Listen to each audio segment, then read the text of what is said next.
Hey.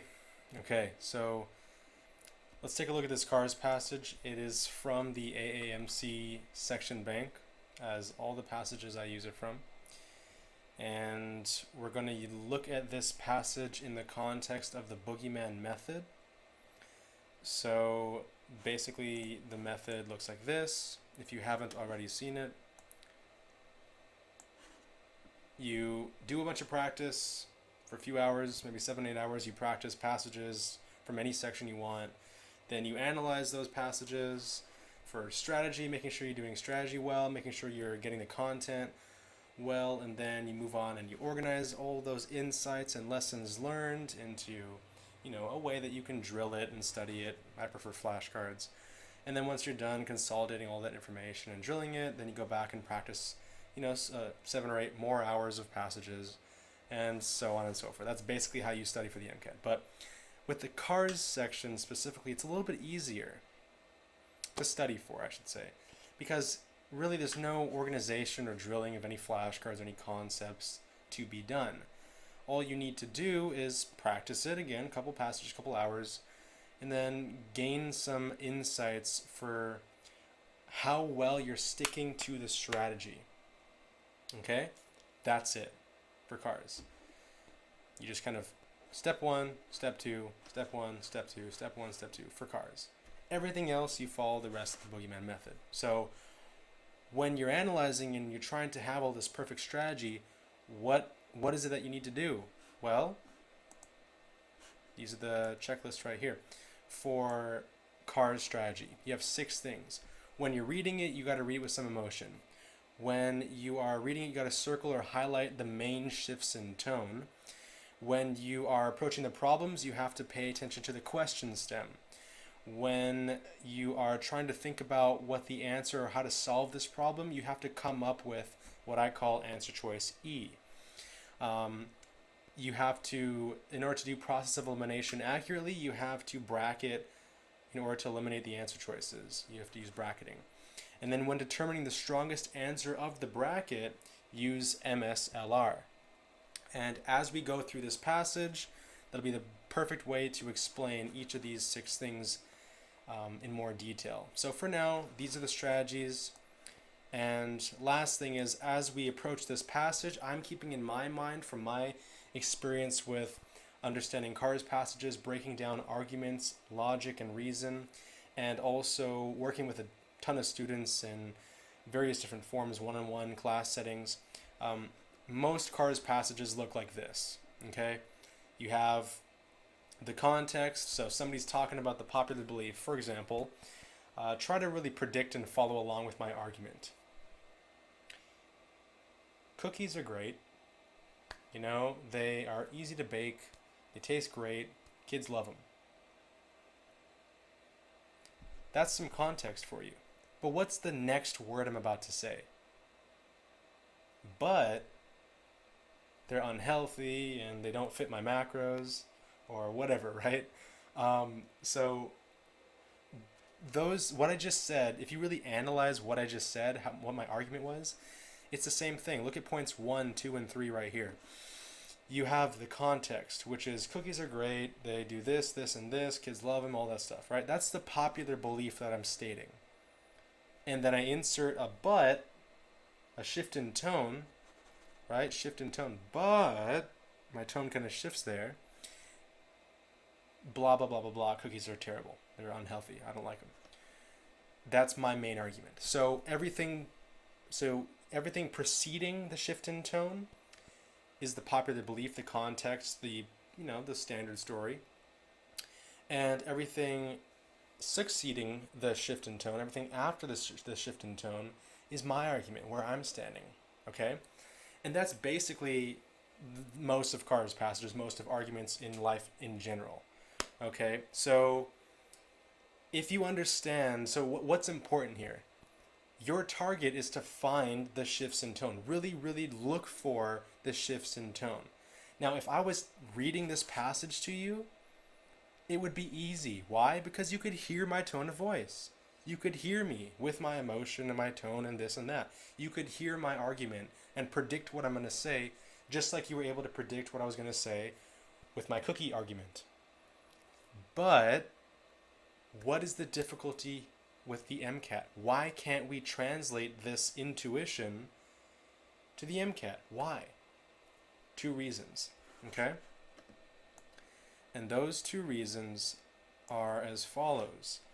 1, no one's reading it to you.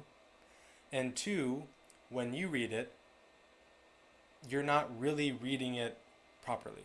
And hear me out when I say that. The solution is pretty simple. Reading it with intent. Reading it for understanding, not for completion. Reading it with emotion. Okay, so if you insert the tone, if you read it with emotion in your mind, right, but kind of get into it, that will only help you understand the shift in tone. The shift in tone will be more visible to you, as opposed if you were to read it monotonously in your mind, as I am prone to do, and as we all are, where we kind of look at a passage and we say, from 1890 when he was 9, right? We kind of mumble to ourselves to get through the passage, to tell ourselves that we've completed it, when in reality it's not a race, it's not about completion, it's about building brick by brick, building good foundations, good habits, and good understanding of passages. It took me 2 years, remember, to go from August 2014 to August 2016 to go from below average critical thinking and analysis skills to above 90th percentile. Okay, so it takes time. For me, it took 2 years. For you, it might take 2 weeks. I don't know.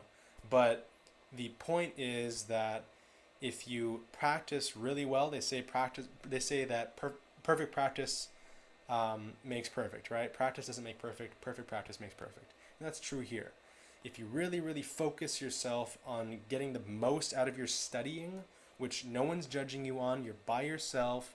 Maybe you have a study buddy, but I'm assuming that you're by yourself while you're studying, as I was, and as many of the students that I work with are. So the solution is, again, force yourself to read with emotion, with the objective that you are going to seek out and highlight the shifts in tone of the argument. Once you have identified the shifts in tone, you've thus marked the point in the argument structure where you now know everything beforehand was the popular belief, everything after is the main argument. Now, what does the rest of this structure look like? Points 4, and 5. Points 4 and 5 is very simple. You kind of repeat the argument over and over again. You give evidence, basically, for why your belief is right. And, you might basically just find it's repetitive in a passage. But either way, it's a repetition to really support and hone in on why the popular belief is wrong and why your belief is right. That's arguments. Okay? Awesome. So let's take a small application of this, a small tool that you can use. What if you only had 2 or 3 minutes to read this entire passage instead of 5 or 6? Okay? As soon as you find the shift in tone, and immediately after the shift in tone, you'll understand the main argument. Stop reading, move on to the problems. Because when you're armed with the main argument, when you're armed with the bulk, the core of the passage, you can get through the majority of the problems when you have a really, really, really small amount of time. So it might be the first 1/3 to 2/3 of the passage, but once you find it, boom, you understand the first 3 points here: context, shift in tone, main argument. Stop. You don't need any more repetition. You don't need more evidence. You don't need to read the conclusion. Just go to the problems. But while you're studying, I highly recommend not to really practice this 2-minute drill, but to practice it for 10 minutes, 15 minutes, 30 minutes. Give yourself as much time as you need to at the start, and then slowly over time kind of get faster and faster. Speed will come with practice naturally. By doing something the first 2, 3, 4 times, you'll be like, oh, I forgot, oh, I didn't do this, oh, I couldn't get that. And then over time, the learning process occurs with conscious effort and following the study cycle that you have in place, really making sure that you highlight all these strategies and you ask yourself the tough questions, keeping yourself honest. Over time, you're going to get faster and faster as a byproduct. But don't focus on the time. Just focus on the strategy, make it perfect, and you will be solid. So here's another example of how to do it. This is, let's call this cars number 1, and we'll get into it. So what I like to do is what I like to do is when I read any passage to keep my stamina alive, to keep my energy up, it's really important that I keep my energy up because, again, that gives me much more emotion, much better time to highlight the shift in tone and understand the core of the passage for any section of the MCAT. You know, whether it's interpreting a data table or whatever, right? It really gives me a much better time, much easier time understanding what is going on. Here is my ritual before every passage in every section. Look at the title, try to get any context from it. It's from Gardner, okay? Creating Minds, I don't know what that means. So I'm just going to scroll a couple seconds. My eyes are scanning up the passage. I see Stein, Picasso, Picasso, Picasso, Picasso, Picasso. Okay, so this thing is going to be about Picasso. Great, so now my brain has context. It's taking me 5 seconds. Now what I'm going to do is take another 5 seconds and close my eyes. I'm going to take a deep breath every single time before any passage in any section. And while I was taking a deep breath in those extra 5 seconds, what I was imagining myself doing is imagine myself pulling a file out of a file cabinet, and that file contains everything about Picasso. I don't know anything about Picasso, really, but in my mind I'm pretending that, okay, this is the thing that I need to focus on now. It's an imagination, it's a bit of a tool that I use, imagination, to focus myself and get into this passage. And by focusing on that one file, Picasso, I'm also simultaneously closing out the rest of my attention to everything else in my life going on. Whether it's, you know, the previous physical science section, the previous cars passage, the future cars passage, the time on the clock, biology, anything that you're stressed out about. By doing this, it just calms you down, focuses you on the passage at hand. Okay? So that 10-second ritual, maybe even 5-10 second ritual, I do religiously every single passage. And it maintains my stamina, it maintains my focus, and it prevents me as much as I can from making careless mistakes. Okay? So there's a purpose behind it. It's not just sort of, you know, hand-wavy advice. But again, try it for yourself. If you find that it gives you even an added amount of focus, an added amount, if it just kills boredom for you, if it makes life interesting for you, that's an added benefit. So do it.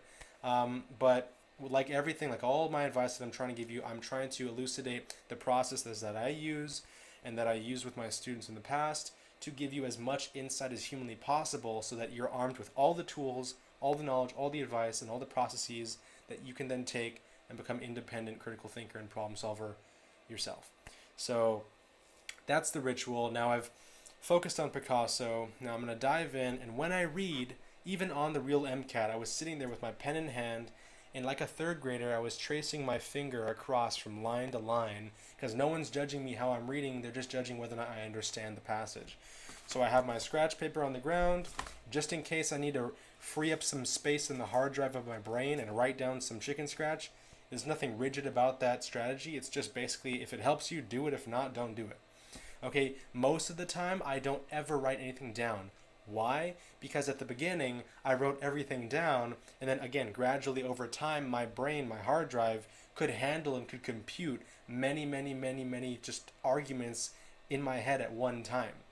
Again, it's a skill. Like critical thinking is a skill like anything else. I wasn't born like this. I built it over time and recognized patterns and really kept myself accountable by asking myself these questions and formulating structures to arguments like this and practicing and really discovering what works and what doesn't. So, again, what I found is that just by slowing down a little bit, it's kind of counterintuitive, but by slowing down and focusing on understanding what I'm reading as opposed to completing what I'm reading, it actually is faster in the long run. You know, like that saying, the tortoise and the hare, slow and steady wins the race.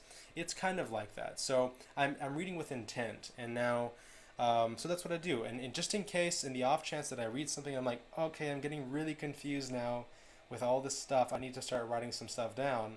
Okay, my pen's already in my hand. Boom, write it down, and I'm good to go back to the passage. Okay? But again, what I'm doing right now is I'm still essentially going to be looking for the shift in tone.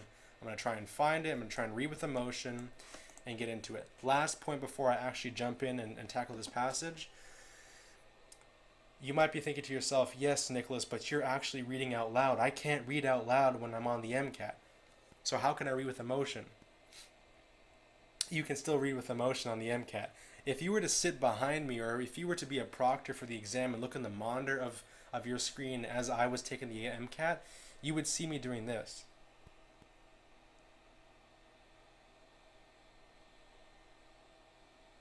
Like I'm still reading it like this. I'm still in my head bouncing up and down, trying to do some tone shifts and really try to get into it. But it was silent. You don't need to talk to do this, right? We read in our heads anyways, so we can imagine another voice. Pretend you're an actor. Pretend you're an actor, you're in theater, and this is your script. The passage is your script. If that helps, awesome. If not, forget it. But read with emotion is the point. So, with all that being said, I'm going to be doing this multiple times from multiple passages, so it will begin to stick in your minds. It's all there for you. I'm not leaving anything out. Let's get into the passage. From 1890, when he was 9, Picasso's family saved virtually every scrap of paper on which he drew. Wow. Harbingers of Picasso's later genius appear in fragmented and distorted aspects of form and scale, depictions garlanded by blah blah blah, a proliferation of blah, puns, caricatures, this, that, and the like. We do not know whether Picasso consciously thought back to these graphic experiments when, 2 decades later, he and his buddy were inventing Cubism, but at least at an unconscious level, Picasso could tap this reservoir of youthful experimentation. Okay, so basically, they're trying to connect between his early life and his later life. Like, was there something about him as a kid that basically said, oh, okay, yeah, he was definitely going to be a successful painter growing up? Do we know that? They're saying we don't know that, whether or not Picasso consciously thought back to those things, his experiences, but there's the passages about that context. Okay, so we're understanding the context. Let me show you the structure of an argument so you can follow along. So right now we're in the context phase. I feel like there's not really been any shift in tone. There's not really been any stance taken. So let's see. The standard story told. Bing, bing, bing, bing, bing. Okay, it says the standard story. So I know that I'm in the popular belief phase. The standard story told of Picasso is that his precocious talent, basically precocious meaning when he was younger, right, that he was somehow advanced, enabled him to surpass, without effort, all other artists in his milieu. It is worth considering Picasso's own opinion that what is often considered early genius is actually the naivety of childhood. There's the shift in tone. Picasso's own opinion, what people think is early genius is actually just naivete. Bam, found the shift in tone. Let me highlight that. Hopefully you're following along with me. So the standard story is precocious talent enabled him to surpass other artists. But Picasso's own language is saying it's actually the opposite. It was not early genius, it was naivete. So I'm really curious to see what the next thing is going to be. Should be the main argument, should be the stance the author's taking. Let's get into it. So Picasso is quoted saying, "It disappears at a certain age without leaving traces. It is possible that a young child who shows unusual flair will one day become an artist, but he or she will have to begin again from the beginning. I did not have this genius. For example, my first drawings could not have been hung in a display of children's work. These pictures lacked childlikeness. They lacked childlikeness. Okay. At a youthful age, I painted in quite an academic way. Very interesting. So literal and precise that I'm shocked today." This is Picasso saying that. At an exhibition of children's art, Picasso once quipped, "When I was their age, I could draw like Raphael. But it has taken me a whole lifetime to learn to draw like them." Aha. So this reservoir of youthful experimentation that he could tap into was essentially something he learned. He had to learn it, meaning that it wasn't just an early genius gift that enabled him to surpass without effort all other artists. He used to draw so professionally and academic when he was a kid, all technical and precise with all this other stuff. And But according to him, he's saying, no, that's not why I am successful. It's because I tried to get away from that. I tried to actually use youthful experimentation in order to succeed. That is what makes me great. Boom. I could stop here and answer every question, because I know that the rest of the passage is going to be basically evidence, repeating over and over and over again the popular belief and why the author disagrees and why Picasso disagrees. I know it. So, for posterity's sake, let's continue to read. In such remarks, Picasso exalted children's productions, but also distanced his youthful self from the romantic view of artistic talent. Distanced himself. Again, just repeating the same thing, that he didn't agree that his early genius led to his later artistic talent. It is true that the works preserved by Picasso's family support the notion of Picasso as an inspiring academic painter, as his father was, and not as a charming naif. I think naif is the right way to pronounce that. However, we lack drawings by Picasso from his first 8 years, and so we can't determine the resemblance of his earliest efforts to those of other children. Okay, we can't. So, moreover, his youthful caprices and marginalia may have been as crucial in his artistic development as his formerly conceived in early paintings. My own conclusion, this is the author herself, my own conclusion is that Picasso's output during the first decade of his life was unusually skilled rather than frankly precocious, but that no word short of prodigy can describe him in his spectacular progress over the next several years. Okay, so she's taking the side of Picasso, saying, nah, it wasn't precociousness, it wasn't that his early genius led to his success later on. I'm with Picasso on this one. Great. Okay, but again, that's just evidence. We see that we're in number 4, right? We're just in evidence. So, Apollinaire asserted that there were 2 kinds of artists. The unreflective virtuoso, who relies on nature and like intuition, things like that, and the cerebral structurer, who relies on understanding. So cerebral versus virtuoso, who relies on nature. One's intuitive, one's more calculated. And Mozart's the first type, Beethoven's the second. As a prodigy, Picasso epitomized the second, but he was able to convert himself into the first. Then he gives him a quote, very fantastic, Metamorphosis. Picasso himself sensed the paradox of this transformation when he complained to Gertrude Stein, "If I can draw as well as Raphael, I have at least the right to choose my way, and they should recognize that right." But no, they say no. The portrait of Gertrude Stein stands out as an indicator of this transformation. Okay, again, more evidence. Picasso asked his subject to remain for over 80 sittings. Then he went away for the summer, annihilated the recognizable facial features, and finished the portrait away from Stein, substituting mask-like features for realistic ones. Wow. Chastised because the portrait did not look like Stein, Picasso blah blah blah blah. Okay, he's funny. Okay, great. So essentially, same thing, right? This is a beautiful microcosm of the entire passage, which is exactly what conclusions are supposed to do. They kind of reiterate the whole argument, right? It's saying, okay, he was cerebral and he did all these different things, right? 80 sittings, he went cerebral and mechanical and this and that, calculated. Then he went away, basically he grew up, or went back to his youthful experimentation, I should say, annihilated the recognizable facial features, and finished the portrait completely away from the subject. So if it's any indication, that's the whole passage. Make sense? Great. So am I interested in art? No, I'm not. Not in this way, at least. I'm not really interested. I mean, it doesn't really, like, it's not something that like I'm into. You know what I mean? I'm not into Picasso or Stein or any of these figures. Apollinaire, Mozart. I'm not into it. But by reading it with that emotion, you could hear how easy it was to grasp the argument. You could hear it. So by training yourself to do this, you can then consistently give yourself a better chance of understanding the shift in tone and thus the sides of the arguments. So, okay. Great, let's get into the problems. Normally, how I train.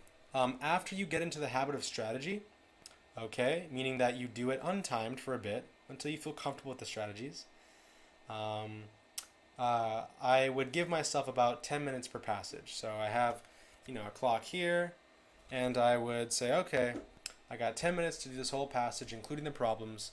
That I'm going to divide that up, basically 5.5 minutes to read it, and then 4.5 to 5 minutes to answer the questions. So that's just up to you. But for now, get into the habit of the strategy and then slowly build up from there. All right, problems. Here we go. Let's get these strategies out. Bust them out. We already did number 1. We already did number 2. Let's do 3, 4, 5, and 6. 3 says pay attention to the question stem. So basically, break down the question. Break down the problem.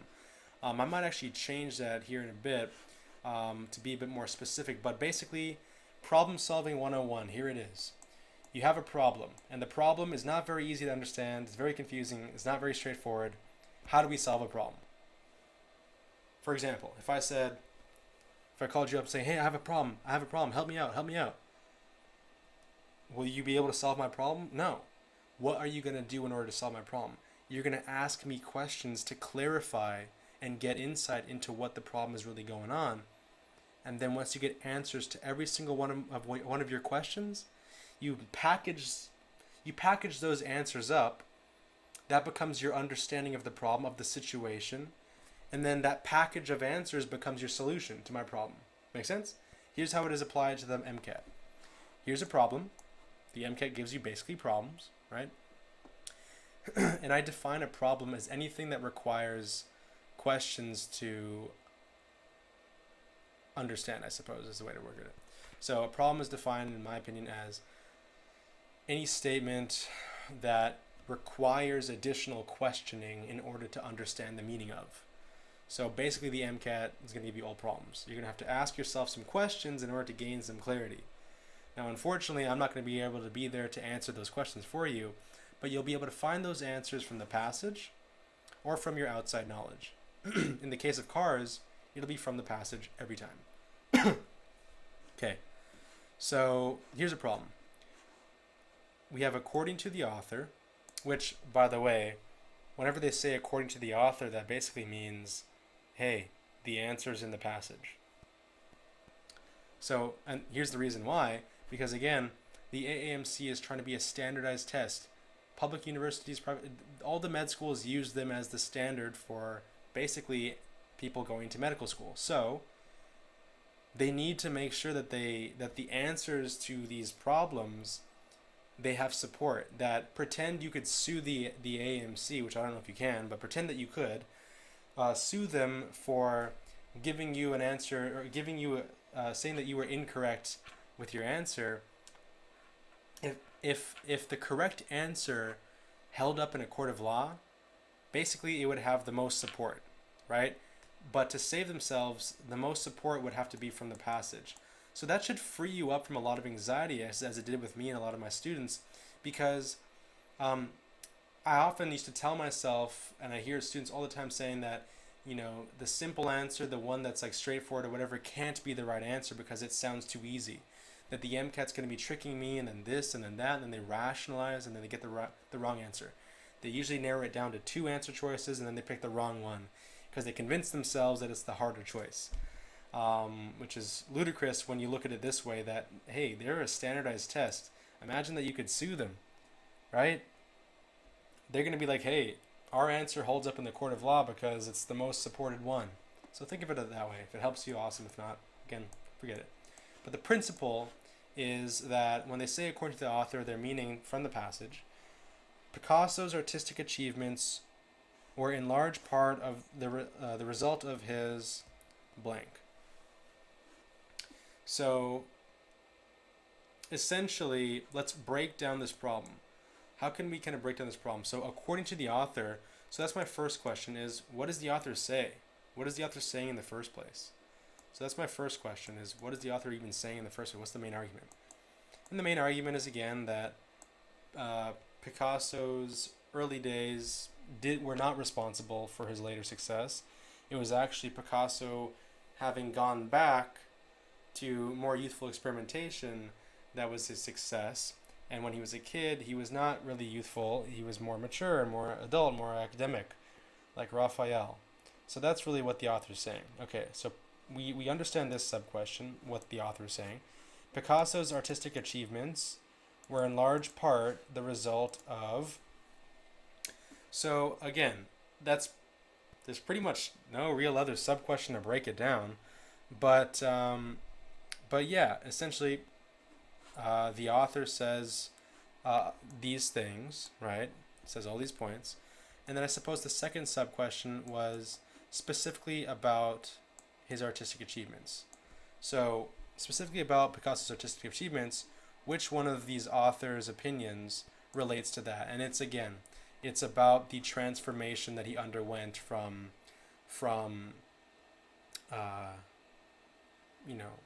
basically academic and more of a Beethoven type, and he had to teach himself. He had to basically put an effort to learn, right? Like he says up here, it took me a whole lifetime to learn to draw like them. That's essentially what the artistic achievements were a result of, according to the author. So we know the answer to that question. And so we take these answers here, right? Just like with Problem Solving 101, we package these answers together. And what I like to call that package, I like to call it answer choice E. So you pretend that you have answer choice E, and it's basically the solution. Like imagine that the MCAT was not a multiple choice test, and you had to come up with a solution. This would be how you'd solve the problem. And this would be the answer that you box. You'd box this answer here. Okay? All right. Fantastic. So let me get rid of this. So we know. Now we can use, so that is essentially number 3 and number 4. Number 3 is basically breaking it down, the questions. Number 4 is basically packaging those answers together into what I like to call as answer choice E. Now number 5 and number 6 will help you determine the answer. So a good way to look at it is that number 1, number 2 help you understand the passage. Number 3, number 4 help you understand the problem. And number 5 and number 6 help you pick the right answer. Simple? Okay. So let's go to number 5 and number 6. Number 5 says, did I use bracketing to eliminate answer choices? Bracketing. Okay. So, college basketball, March Madness, or really any sports tournament style matchup, you have one team against the other, pair them up. The one that wins moves on in the tournament. Okay. So even if you had, the best of the best team, highest ranked team, number 1 ranked team here, and the last ranked team, lowest ranked team here, doesn't matter, right? It's head to head, which one beats which. If this one beats this one moves on. If this one beats this one moves on. Okay, same thing with here. Now, basically what that looks like is that, you do basically A versus B. If B is stronger than A, we cross off A. If B is stronger than C, we cross off C. If D is stronger than B, we cross off B. And D would be the right answer. Boom. That's it. Now, how do we determine a baseline? We need to, just like over here on the sports league, you have determined the strength of one team, at least. You've determined it. Now, how do we determine the strength of A? How do we start off? How do we know what A is? Again, if you've done methodically, if you've gone through 1, 2, 3, and 4, you've developed answer choice E. This is, again, the solution. This is your complete understanding of the entire passage in the problem. So you compare A to E, and you say, okay, based upon my understanding here, based upon my problem-solving skills here, how strong is A? And if it's strong, okay. If it's weak, okay. But at least you have now an idea. You compare one by one the strength or weakness of A, B, C, and D to answer choice E, and that will enable you to bracket these and eliminate these answer choices. So that's bracketing. Now, number 6 says, when determining the strongest answer of the bracket, did I use MSLR? MSLR is a beautiful acronym that I basically developed that says, very simply, most support, least rationalization. So if something's strong, that means it has more support than, if A is stronger than B, that means that A has both more support and also requires less rationalization. And when I say rationalization, it's kind of looks like this, be self-aware when you're studying or when you're taking this test. Anytime that you have to think a long time about, oh, maybe it's this, maybe it could be this, if I do this, then it could be that, that's rationalizing, as opposed to just saying, okay, yeah, sounds simple, right? So it could be it. Yeah, the simple one with more support and less rationalization is almost always the right answer. Again, if it helps you think about why, because again, AAMC wouldn't want to get sued. So that's basically it. Now, let's jump into it. So bracketing and MSLR. Okay, so we know that the author was saying a bunch of things about how Picasso's youth was more academic and things like that, and then he grew into this more youthful, more experimentative, more unreflective virtuoso type, intuitive type of an artist, more like a Mozart. That's kind of what the author was saying. Now, specifically, his artistic achievements were in large part because he had to basically teach himself how to be youthful and how to experiment in that way. So that's basically those are the answers that go into here. Now, A versus this. So how strong is A? Retention of the effortless genius of childhood. No, that's not strong. Why? Because again, the author's not saying that he retained the effortless genius of childhood. It's the exact opposite. They didn't retain it. He went against it. So I know that A is weak. But before I cross it off, let's compare it to B, just for posterity's sake. And again, it might be straightforward. You might be able to cross it off already. But to build the habits, okay? It's all about building habits, seriously. Doing the work that 90% of people don't do is how you're going to be better than 90% of most of people. Because you do the work that 90% of them don't, then you become 90% better than the population. So please build the habits so that it's in your brain. Once it's seeped into your habit, once it's seeped into your subconscious, you basically won. So A versus B, rejection of the art movements of his time. It talked about blue period this and it's not blue period. It talked about cubism this and cubism that, but A we know for sure is going to be weaker than B, so we can cross off A and kind of keep B there. So A is definitely weaker than B. So B is stronger than A. B wins. B versus C. Practice of making multiple revisions and amendments. Again, I don't really know what that means. Rationalizing here. So I'm going to do the same logic as I did with A versus B. B is going to stay there because C really just had nothing. It had nothing about that. Something about that. At least something about art movements was there. Rejection kind of gives me some sort of an insight that maybe Picasso was, he kind of was off the wall, invented his own style, cubism and all that. So again, there's more support for B than there is for C or A. B versus D. Learning to work with apparent spontaneity. Bingo. Yep, you had to learn how to do it, and apparent spontaneity is youthful experimentation. They're synonyms. So D is definitely stronger than B. I'm going to say the answer is D. Move on. The word nature is used in the sense of, so over here, I'm able to remember where nature came from. It was when they were talking about, unreflective virtuoso who relies on nature. And I want to give you a quick tip. The reason why I might have remembered that, and you would have been like, what? How do you remember what nature was in? By reading with emotion, I remember it better, basically.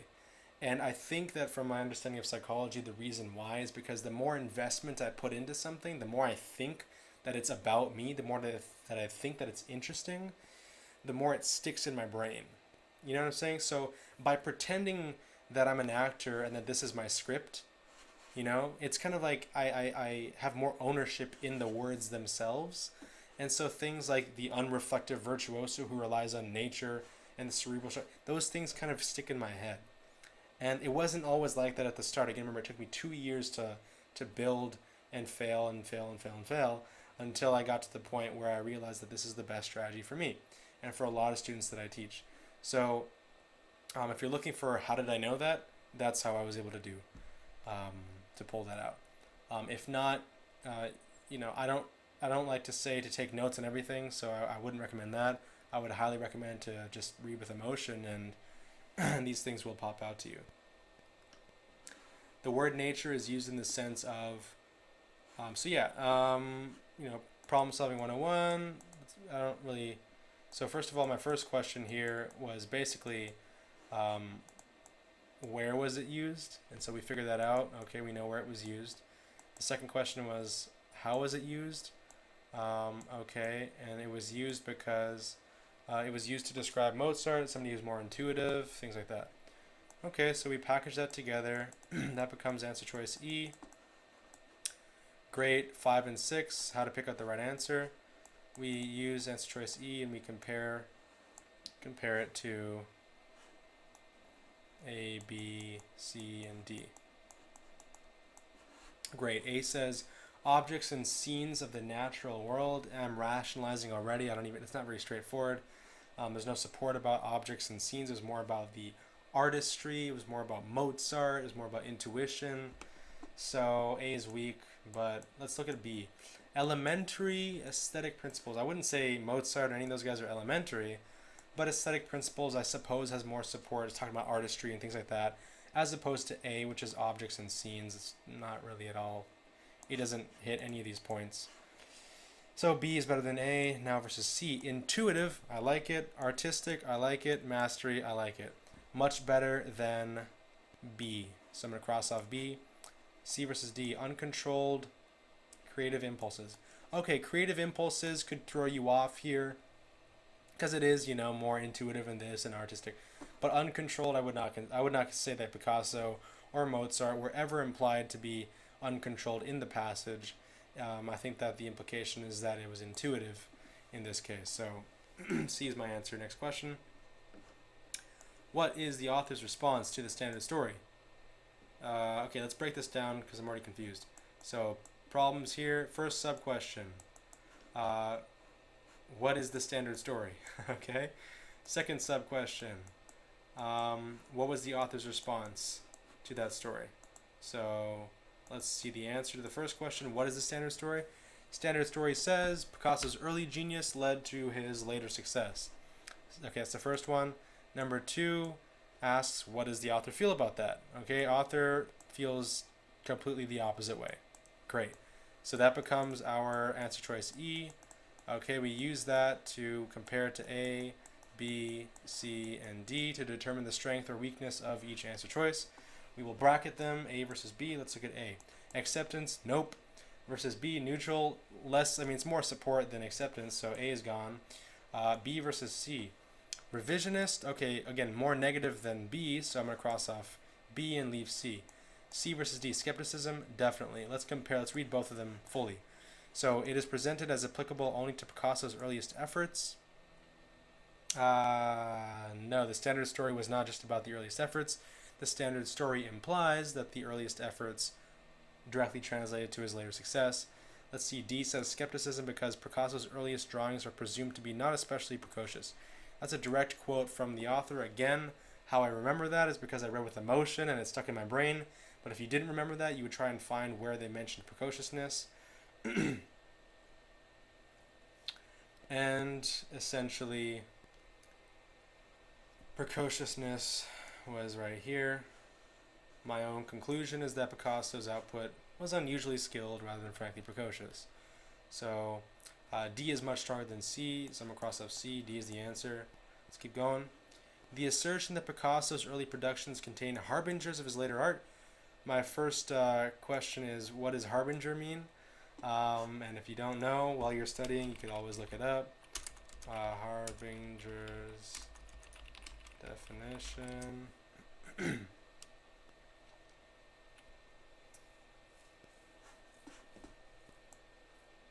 A person or thing that announces or signals the approach of another. Sign, indication, signal. Okay, gotcha. So the assertion that the early work that he did basically was a sign of his later art is not clearly consistent. Clearly consistent, which again, AMC doesn't want to get sued. It's the one with the most support. with the information about what? So what evidence basically directly refutes this claim? Okay, so our sub-question was, what does harbinger mean? We know. Second question was, which of the following directly refutes, which of the following piece of evidence directly refutes that claim? Okay, and we're going to go through and see it. It would be something about, maybe the fact that Picasso himself denied it, but we'll see. There's going to be some piece of evidence, and we know these pieces of evidence that were there. We could take the time and list them all out, but again, we know the main argument. Let's see. A versus B. The way Picasso described his first drawings, yes. That's exactly what we're saying. That's pretty strong. Versus B, the distortions of form and scale in these works. I'm kind of rationalizing at this point. A is stronger than B. A versus C, the lack of drawings from his first 8 years. The lack of drawings from his first 8 years. Here's a lesson that you could possibly learn. What I'm thinking here is that the lack of something is not evidence for something. This is evidence, this is not. Clearly consistent is looking for evidence. This is not evidence, this is evidence. Okay? So that's why A is stronger than C. A versus D, the playfulness of his graphic experimentation. Again, that would contain harbingers. I mean, that would be inconsistent with this question, which is saying what isn't consistent, what isn't clearly consistent. And A is not clearly consistent with that assertion. So A is the right answer here. Next question. Which of the following innovative forms of art that are identified with Picasso? Okay, so first question we need to know is, we have to read through these answers and see the forms of innovative art, and they are identified with Picasso. Most clearly support, right? Exemplifies his own implied goals. My other question is, what are those implied goals? Well, those implied goals are to, spend his whole lifetime learning to go back to painting like a child. So his own implied goals are to do that. And so that's it. We put these together. That's answer choice E, and we use them to answer these, or to determine the strength and weakness of these answer choices. So A versus B. A says sculptures constructed of very surprising found objects. Sounds very fancy to me. Sculptures sounds very fancy. I don't think it's very childlike. But let's look at B. Blue period paintings with muted colors and elongated figures. Again, it sounds very academic, very precise. There's no real, it doesn't really indicate a childlikeness. So I would definitely cross off B for now, because it just doesn't, it's just too much rationalization. Plates decorated with boldly colored okay, there we go. Simply indicated faces, painting plates. We did that in first and second grade. So definitely childlike, much better than A, cross off A. C versus D. Single tone paintings with hard-edged, multifaceted, blah, blah, blah. C is the right answer here. Let's keep going. Which passage information, again, when they say that, they're saying, hey, most support, provides the strongest reason to suppose that Picasso had always been an artist of the first type. Interesting. My first question to you is, what is the first type? And we know that the first type is one that's more intuitive, unreflective virtuoso, Mozart, things that Picasso strived to become, right? More youthful experimentation. And the second sub-question is, okay, we got to look at the answers and see, well, which of those describes that, basically. Okay, so let's see. Package that together. Answer choice E. We just did. It's going to determine these guys. Okay. Let's see, A versus B. Picasso. So we're looking for, again, which of these following things gives support to maybe he was always youthful in experimentation and things like that. A says Picasso quipped that as a child he could draw as well as Raphael. Nope, that would tell us that he's more academic. so it's weak, but before we cross it off, let's look at B. Picasso's early drawings indicate exuberant experimentation, much better. Experimentation is much stronger for indicating that he was the first type, so A is gone. B versus C. Picasso wrote that in his youth he painted in quite an academic way. Boo, that's not right. That would indicate that he was not the first type, so B versus D. Picasso revised his portrait of Gertrude Stein from memory. That's definitely cerebral, not at all intuitive or anything like that. So D is gone. B is the right answer. We're done. So let's check the answers real quick. D, C, D, A, C, B. D, C, D, A, C, B. We got D, C, D, A, C, B. Fantastic. Great job. Okay, so we just finished the practice phase. Pretend we did at least. Maybe you would have done a couple more passages if you were on your own. So you're done with practicing. Now let's just clean this up real quick. Actually, we'll leave it for now. And we're going to go through and we're going to go to the analyze phase of the boogeyman method. And the analyze phase for cars is quite simple. You just open up this guy right here, strategy checklist, and make sure that you did it. So did I read with emotion? Definitely did. Did I circle or highlight the shifts in tone? Up here, there it is, boom. Standard story is actually naivete of childhood, boom. And then that's the main argument right there, done. So we did that, fantastic. If you did not, this is where you would, again, develop that self-awareness, be honest with yourself, and over time, by doing this over and over and over and over and over again, you will be more conscious. You will develop that consciousness when you are approaching this passage to maintain these strong habits. So, number 3, did I pay attention to the question stem? So 1 and 2 were about the passage. We rocked the passage. That's why we were able to understand it. Numbers 3 and 4 talk about understanding the problem. So, did I pay attention to the question stem? Yeah. So in this case, I suppose what I'll do is I will pull it out, and I'll edit it to say, did I...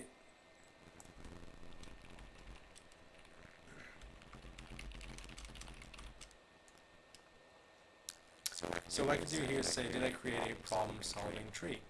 And we did. We kind of pulled out the sub-questions at every time just to practice it. Yes, we did. And what you're going to find is that you're going to try to cut corners, try to cut corners. You're going to say it's a waste of time. If I didn't get it, I get it. Great. If you get it, you get it. Awesome. But you're trading off the golden opportunity for building great habits. So it's up to you. Number 4 says that I come up with answer choice E. Yes, package this form E. So now 5 and 6 were strategies for how to answer a question, how to deal with the answer choices. Did we use bracketing? Yes, every time. Did we determine the strongest bracket by using MSLR? Yes, we did. Fantastic. That's it. Basically, 7-8 hours of practice, a couple cars passages here, some science passages there. Then you're done with practice, and then you move on to analyze phase, where you take that 7-8 hours of work, you go through it, you go through the checklist, you pull out all these insights, and for cars, you stop there, and then you're done. So, this is the first passage. We're going to get into another passage in another video. Thank you so much. Best of luck.